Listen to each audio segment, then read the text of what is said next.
Good evening. Welcome to Leaders for a Better World. I'm so honored to be co-chair of this event. I'm Lily Huang. Tonight is a celebration of what being a leader really means. I fundamentally believe that a society begins when it starts to educate its women. That is the struggle that I carry forward.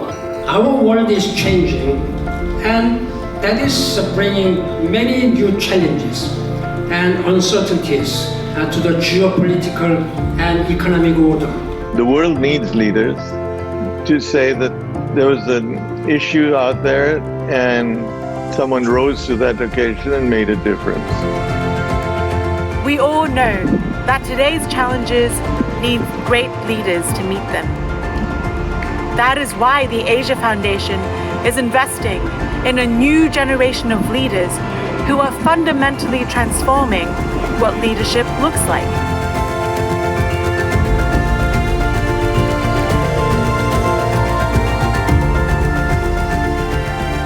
And issues, they are actually the stepping stones for innovation. I am nurturing and supporting social entrepreneurs in Korea so that they could design products and services for people in need. I invest in social enterprises that is changing the world. That pushing boundaries, running towards a problem rather than away from it, and not being afraid to face criticism, those were the keys to creating lasting impact in this world. Our voices need to emerge louder and stronger. We need to stand the test of time. Represent the voice of people, and you represent their needs, and you have the big moral compass that will give you a lot of legitimacy, because you are not, it's not for vested interest that you are going, but you are going for the interest of the population. We have worked with emerging leaders all across Asia for over 60 years, identifying young changemakers who will lead their nations. Asian Foundation program a little bit. They talk about lots of leadership and what is a good leader. And I think it's very important to reflect back to my work that when you work, you have to choose a good leader. For over 60 years has identified as really important that it is not just one individual, but it's connecting an individual with other individuals to work together. For a long time, leadership meant the presence of a charismatic leader leading from the front, but this inclusive, participatory style of leadership while ensuring that the work is done and the promise achieved. This style of leadership is the leadership of the future. And through building this community, I'm confident in the future we will be able to conquer the forthcoming challenges through our collective knowledge and collective intelligence. Then it's about winning for everyone. It's about partnering with people and sort of all boats rise. What makes all boats rise? How do we all win together? We are global citizens, and how we can, join hands with the hands and then, form or pioneer social business ideas or some social change initiatives that does not only bring change in our respective communities, but that bring change in the whole world. We all share common destiny. We are all in this together. There's not a single country or single individual, however powerful and however resourceful one may be, can do it alone. we have to all work together. We got development fellows from other countries who are fighting for great causes. Since I'm with them, our fights and our challenges are shared. I got more courage that we should be fighting for those challenges, and we should be fighting for that together. Because our future in Asia is shared. As you see, leadership is about courage and perseverance, but it's also about someone investing in your potential and expanding your skills. At the Ipra Foundation, they invest in leaders on the front lines. Tonight, we'll hear from more established trailblazers like Ban Ki-moon and Yo-Yo Ma. But right now, let's meet our newest cohort of Ipra Foundation Development Fellows, honing their leadership skills through an intensive year-long program, preparing to address the critical issues facing Asia.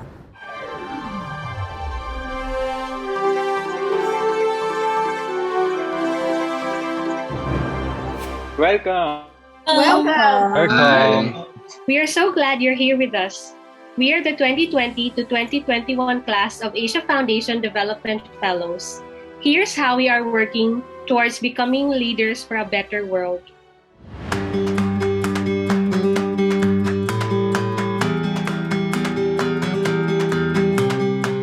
Hi, I'm Maria Laris Hamero, and I am an Ipra Foundation Development Fellow from the Philippines. From where I stand, I can clearly see Mactan Island and our double barrier reef called the Nahon Bank just beyond the dense collection of buildings lining the narrow coastline of Cebu City.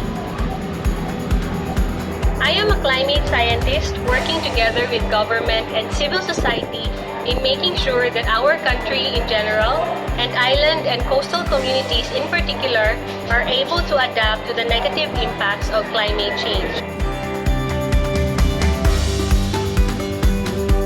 Hello everybody, my name is Lon. I am the Ipra Foundation Development Fellow 2020. I'm here at the preschool in Laos, founded by a very passionate educator, which is myself, and I work as a school principal here.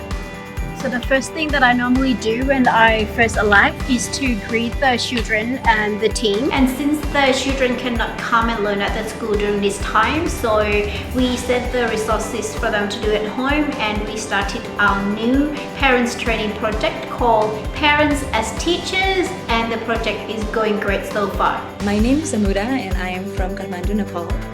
I am building equitable world by inspiring women and girls to be in decision-making roles, to voice their opinions and ideas. Hi, my name is Collins. I'm from Malaysia and I'm an Ipra Foundation Development Fellow. I'm currently a student at the Karolinska Institute with the Erasmus Mundus Joint Master Program in Public Health and Disasters.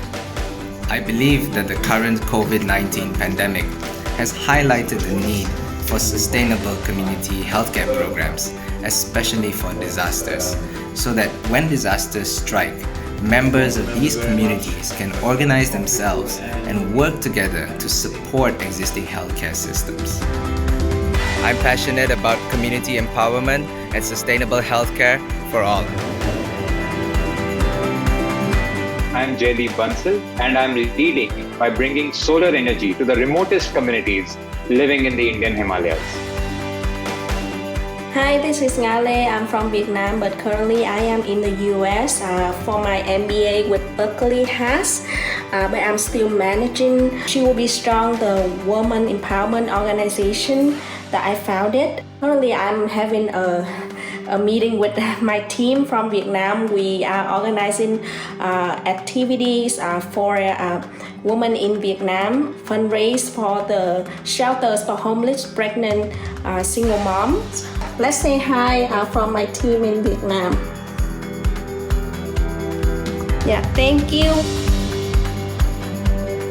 Hi everyone, this is Ipra from Pakistan. I'm a pilot, a women's rights advocate, and work for women empowerment in Pakistan, women Afghan refugees, and internally displaced people in the camp. Hi, my name is Erdin Elbekdorj, and I am an Asia Foundation Development Fellow. I am currently working as the Chief International Officer at Tomia EdTech, a Mongolian startup striving to make education and learning more accessible through the use of technology and mobile devices. As an Asian Development Fellow, all of you do so much to improve the bad and the difficult and help people. But I hope you will also take time to appreciate the beautiful, because without you, all that work will not be possible. Good luck.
My name is Phyllis Tien, and my father was Chang-Lin Tien, the late Chancellor of the University of California, Berkeley, and Chair of the Asia Foundation Board of Trustees, two institutions that serve as a bridge between California and the Asia Pacific. My father was a huge advocate of cultural understanding, empathy, and awareness. Although he was a scientist and an academic, that never stopped him from going after social injustices he witnessed in the world. I know if he were alive today, he would be deeply affected by the many challenges young leaders are facing. My father always used to say, out of crisis comes opportunity. And now is the opportunity for young leaders to reach out and work together. To him, serving the community through effective leadership was essential in finding solutions to our global challenges, and he believed it was crucial to invest in the next generation of leaders. He firmly believed in international collaboration as a means to broaden global perspectives, share knowledge, and innovate. The Asia Foundation's Development Fellows Program reflects his belief in investing in future leaders who will take on Asia's most urgent challenges and bring them together to learn from and support one another. My father arrived at Berkeley in 1959. At the age of 24, he was the youngest person ever hired in his department. And 2 years later, he became the youngest professor to receive Berkeley's Distinguished Teaching Award. He was a dedicated mentor that was incredibly generous of his time. Even as chancellor, he would sometimes get off an international flight and go directly to his lab late at night to meet with his graduate students. The Chang-Lin Tien Distinguished Leadership Award honors his memory and the value he placed on teaching and cultivating leadership in others, especially young people. Tonight, it is my honor to present Dr. Eun Mee Kim, President of Ewha Women's University, with the Chang-Lin Tien Distinguished Leadership Award. Dr. Kim's commitment to women and girls' empowerment and security are unrivaled. Ewha Women's University was founded in 1886 to educate girls and women who had little, if any, social rights because of their gender. In 2019, Dr. Kim was appointed by the UN Secretary General as one of 15 scientists in the world to work on the Global Sustainable Development Report.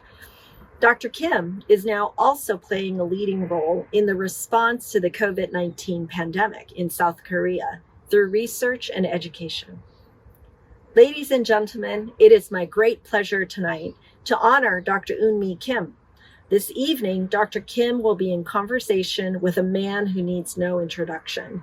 He was the 8th Secretary General of the United Nations and the 2018 Chang-Lin Tien Distinguished Leadership Award recipient, Ban Ki-moon.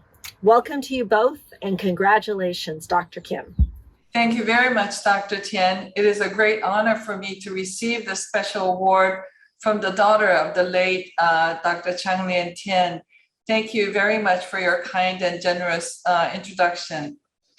The Chang-Lin Tien Distinguished Leadership Award is very meaningful for me, since this award recognizes Dr. Tien's and the Asia Foundation's commitment for an open, peaceful, and prosperous Asia-Pacific region. The late Dr. Tien's lifetime achievements as a global leader are truly extraordinary, and I'm very humbled to receive this award with his name. Thank you very much. Thank you. It's my also very great pleasure and honor to be here with Dr. Kim tonight as a great admirer of her work, a good friend, in fact, personally, and the former recipient, as a former recipient of the Chang-Lin Tien Award in 2018. Dr. Kim, your groundbreaking work in international development, cooperation, human security, global health, women's empowerment, and international dialogue have improved the human condition in Asia and around the world. What has inspired you to begin your journey as a scholar? And looking back, what would you consider your proudest achievement so far? First of all, growing up in South Korea in the 1960s to about 1980s, from really extreme poverty to prosperity in my own lifetime, from watching, I think, ox-led carts in the muddy streets of Seoul in my youth in the 1960s to a bustling, megapolis of Seoul with South Korean-made cars, buses, smartphones, and BTS on the UN stage is an astonishing experience. Second, when I was educated at Ipra as an undergrad, Ipra's establishment in 1886 for girls and women, when during that time, no women or girl had a chance for any kind of education, employment, or empowerment. The third sort of important moment in my life was when I returned to Korea in 1997 after being away for nearly 20 years. By that time, South Korea's story of economic development, democratization, the role of foreign aid became ever more important. And it really inspired me to look at how Korea can be a role model for other developing countries and what we should do and must do as a developing country that has received so much aid from the world, was now ready to give back our assistance and help. Your commitment to women and girls' empowerment and security are unrivaled.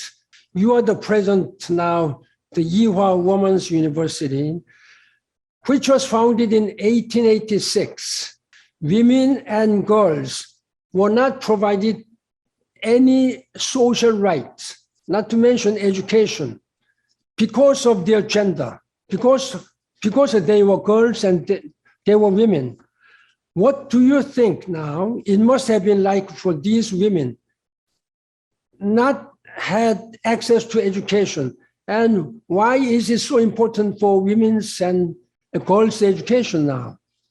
Now, today in 2021, I'm still surprised and sad to see that Korea's global gender gap ranking in the world is 102, 102nd out of 156 countries that the World Economic Forum, the Davos Forum report showed. So this is, I think, very important for us to remember that although we started with no education, now education is open.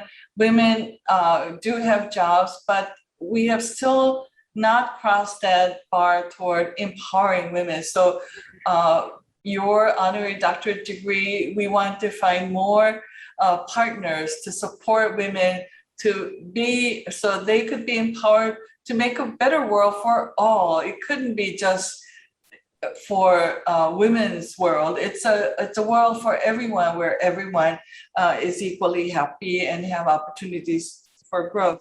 You made it a point to be where you can make an enormous impact.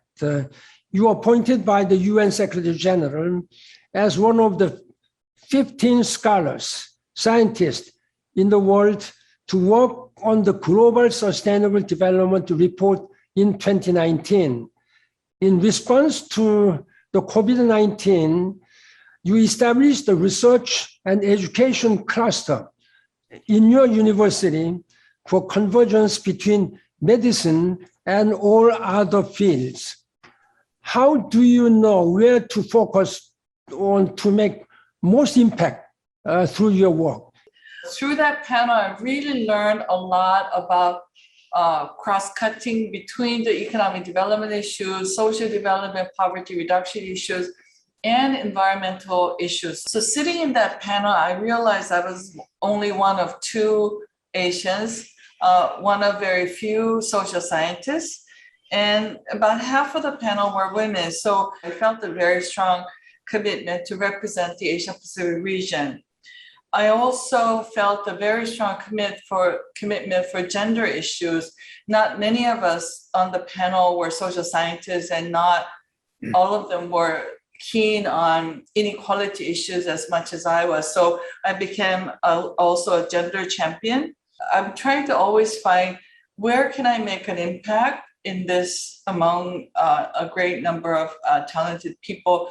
Where is the niche that I can contribute? So I think that's how I find what I should be doing. If I move to another subject, what is the hardest thing about being an effective leader? First of all, I should really thank you for your leadership on gender equality issues and the work that you did at the UN, not just the SDGs and making sure gender was a cross-cutting issue in all of UN's work, but really appointing and looking for good, talented women to lead those in leadership positions at the United Nations really resonated and really touched us and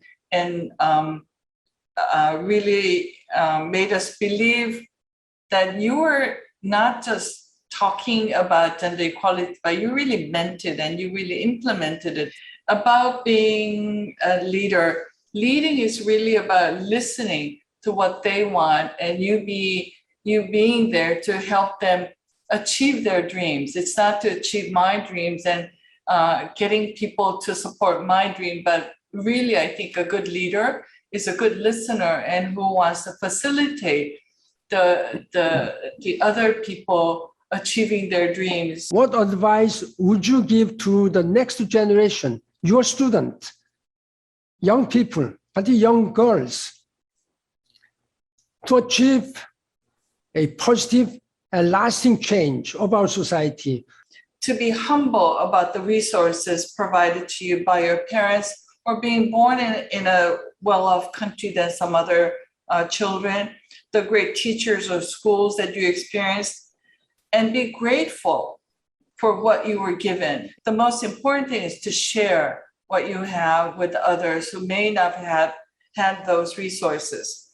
If we give opportunities for young people, they will be able to come up with very creative and very tangible and not too expensive. You know, we as adults should be ready to listen to them and to teach them what they need to learn and then participate in their journey for implementing the creative solutions they came up with. Dr. Kim, thank you for your very insightful lessons we have learned from your experience, and I wish you continued good success.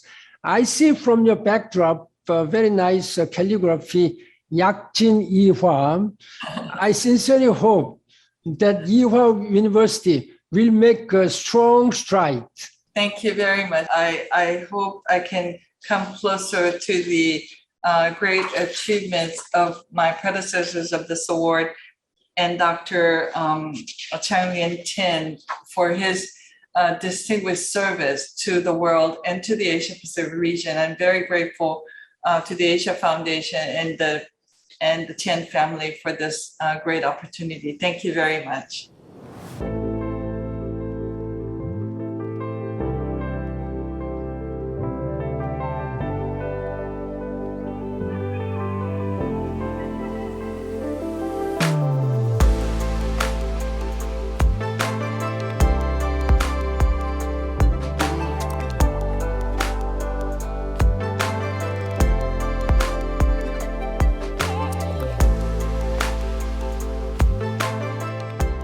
I was born in a society where birth of a boy brings joy to the family and girl is considered a social burden. Teachers would ask me in the school, what do you want to be when you grow up? I would say a pilot, and everyone in class, laughed at me, mocked at me. But that didn't bring me down, and I kept on saying that I'm going to do this. After completing my A-levels at the age of 18, I joined Pakistan Air Force as a general duty pilot. I've done flying on MFI-17 propeller aircraft and K-8 jet aircraft. I'm the first female from Pakistan Air Force General Duty Branch to undergo paratrooping course, 5 jumps from C-130. I wanted to be a source of motivation and inspiration for the girls all across Pakistan. My name is Ipra Fez and I'm Asia Foundation Development Fellow.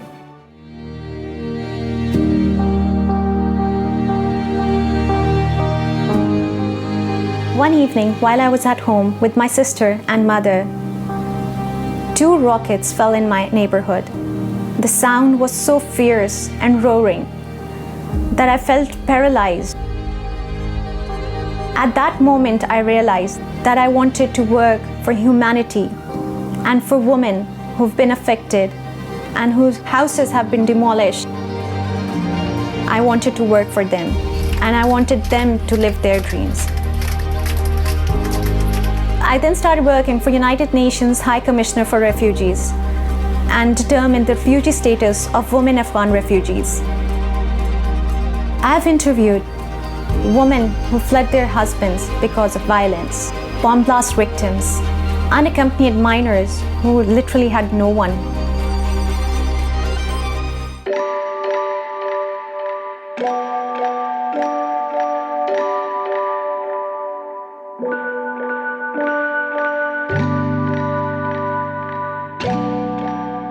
Asia Foundation Fellowship is an amazing opportunity. It helped me to grow as a leader. Being selected for this fellowship all across Asia is something that I value a lot. Among my fellows, I think we have learned from each other. There were times we actually cried virtually together.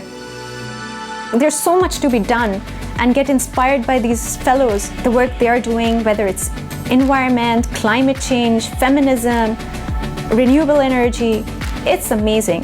And there's so much we can do together to have our impact on the world. And thanks to the Asia Foundation team and the Personal Development Fund for the Fellows, that I recently completed a course from Stanford University on leadership skills for women. And when I go back to Pakistan, I want to disseminate the knowledge to my friends, to my colleagues, to girls, how to become leaders in their communities. I'm Ipra Fez Asian Development Foundation Fellow. I'm a mother, a pilot, and a woman activist. I'm Sydney Kohara, longtime San Francisco Bay Area journalist and a huge fan and supporter of the Asia Foundation, especially the work they do to ensure our future is in the hands of incredible young leaders like Ipra, who works with refugees in one of the most challenging environments in the world. The Asia Foundation understands that amazing things happen when exceptional young people from different places and different skills and backgrounds come together to solve the critical issues of our time. Please consider making a gift to the Asia Foundation today to equip emerging leaders like the development fellows you've met tonight. Your support ensures there will be leaders for a better world. You can see the donate button on your screen, the QR code, or go to asiafoundation.org/leadersdonate.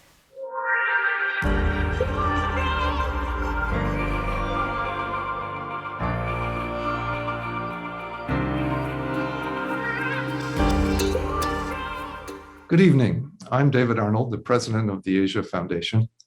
On behalf of the Asia Foundation's Board of Trustees, it's a distinct honor for me to present the Foundation's 2021 Philanthropic Leadership Award to the Rockefeller Foundation. This award honors an institution which, through extraordinary philanthropy, creative vision, and inspired leadership, demonstrates a commitment to a peaceful, just, and thriving Asia-Pacific region. The Rockefeller Foundation has worked across Asia for more than a century, starting with the establishment of Thailand's first health ministry and the founding of the Peking Union Medical College in 1921.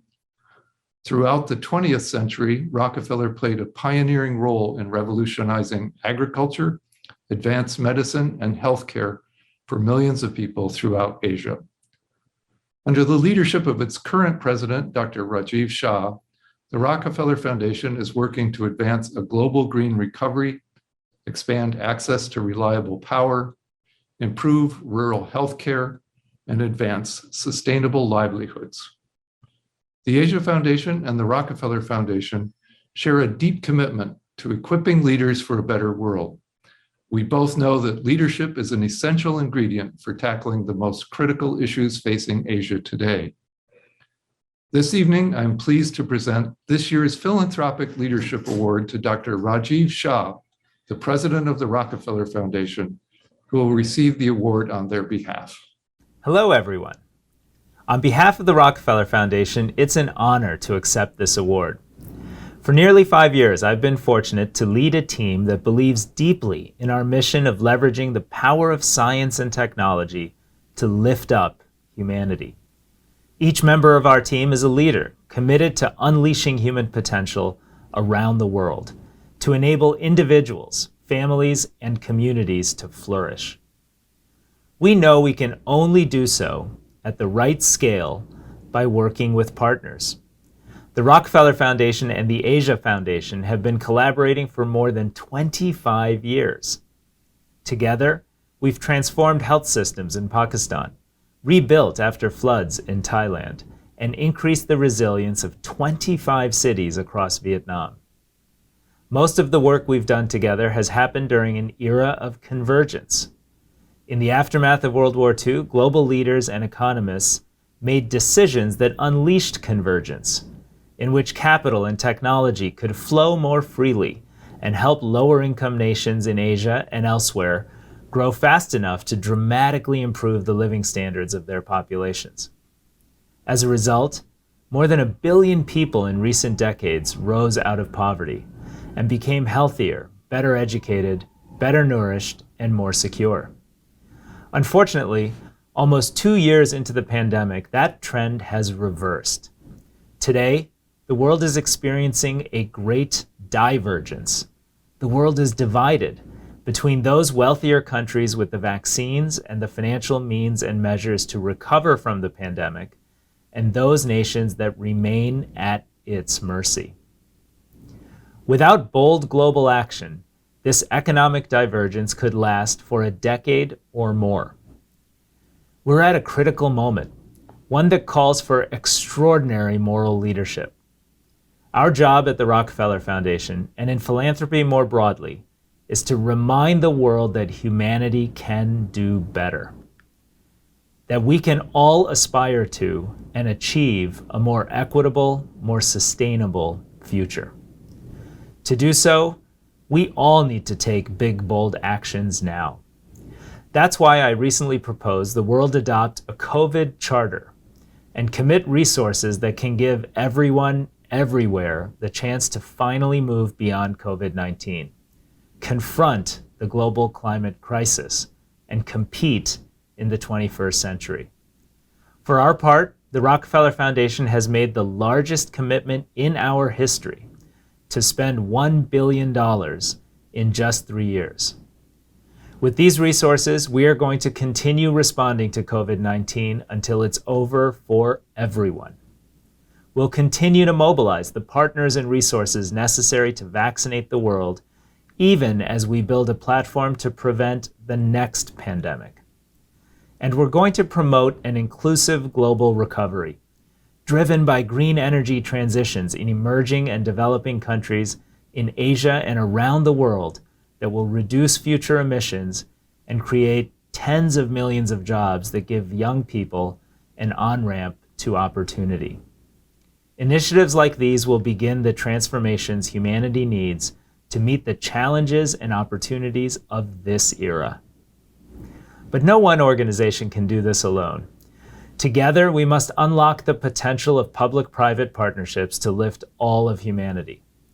And we must build on the decades partnership between the Rockefeller Foundation and the Asia Foundation. I look forward to working with each of you. And on behalf of the Rockefeller Foundation, thank you again for this tremendous honor. Thank you, Dr. Shah.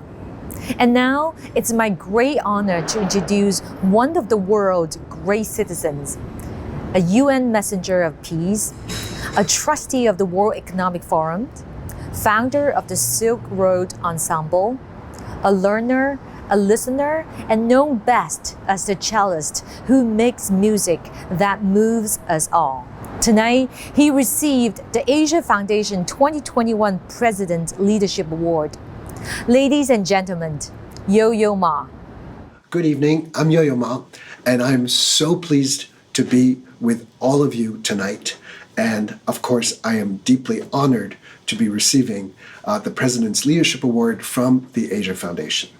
Now, Asia Foundation, very, very important organization that does so much to help gender equity, brings books, millions and millions of books to people who are in need.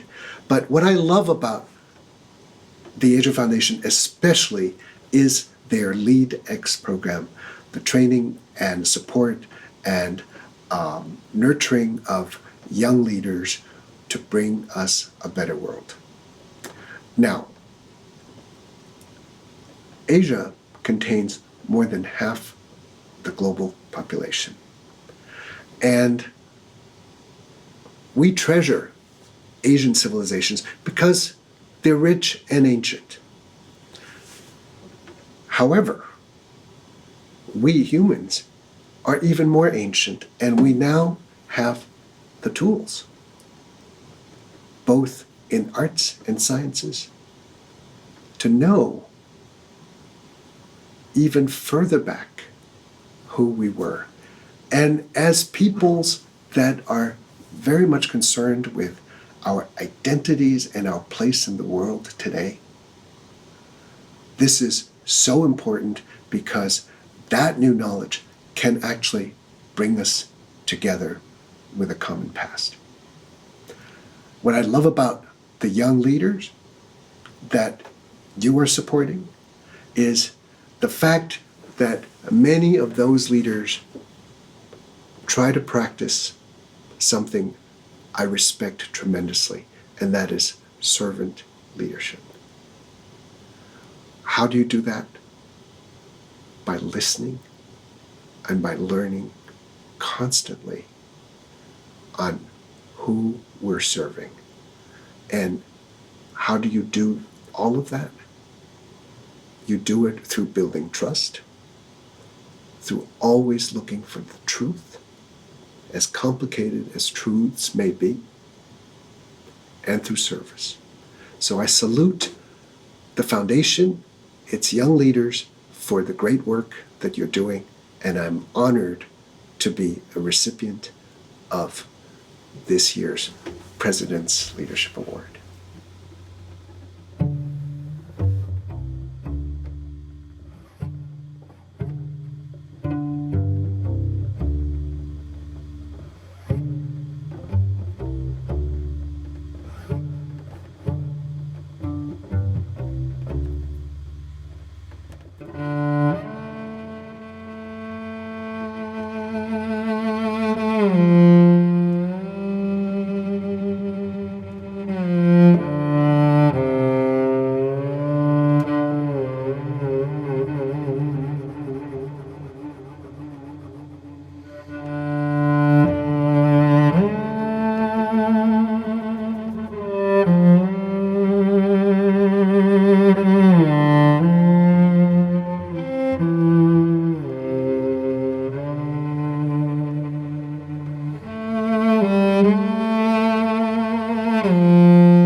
Wow, what an inspiration to hear from Yo-Yo Ma tonight about his powerful ideas on collaboration and curiosity and leadership.